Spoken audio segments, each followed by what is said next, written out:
Cette semaine, dans le Macronomètre, on va évoquer le plan du gouvernement pour faire baisser la dépense publique locale de 13 milliards d'euros d'ici 2022.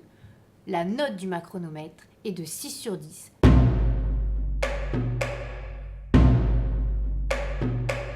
C'est 250 milliards d'euros par an, dont 178 milliards de dépenses de fonctionnement. Une grosse partie de ces dépenses de fonctionnement sont des dépenses de masse salariale pour payer les agents des collectivités locales.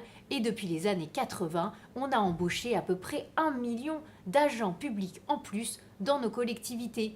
On était autour de 1 million dans les années 80, on est presque à 2 millions aujourd'hui. Les précédents gouvernements poussaient les collectivités à dépenser moins en baissant la dotation qu'on appelle la dotation globale de fonctionnement. Mais les collectivités, au lieu de baisser en priorité leurs dépenses de fonctionnement, baissaient leurs dépenses d'investissement. Le gouvernement, avec son plan, veut inverser cette tendance.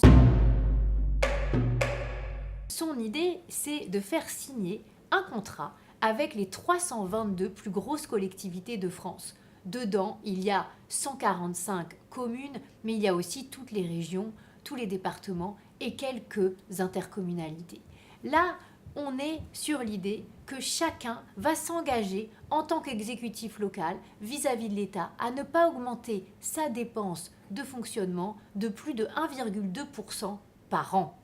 Problème, les collectivités ne partent pas toutes du même niveau. Par exemple, les Yvelines, en tant que département, a fait beaucoup plus d'efforts en économie de fonctionnement que n'ont fait, par exemple, d'autres départements d'Île-de-France, comme la Seine-Saint-Denis. On est à 600 € de dépenses par habitant de fonctionnement dans les Yvelines. On arrive à près de 1 600 € dans les départements qui dépensent le plus par habitant. D'abord qu'on ne prend pas en compte les efforts réalisés avant la signature du contrat. Par ailleurs, on n'est pas du tout dans la même finesse que ce que font nos voisins italiens en termes de transparence, en termes de comparaison entre collectivités. Comment comparer du point de vue du citoyen deux collectivités par rapport à ce contrat ? Eh bien, c'est quasiment impossible, d'autant plus que les citoyens n'auront pas accès au contrat signé entre l'État et la collectivité. Alors comment faire pour aller beaucoup plus loin que ce simple contrat avec ses 1,2% sur le fonctionnement ?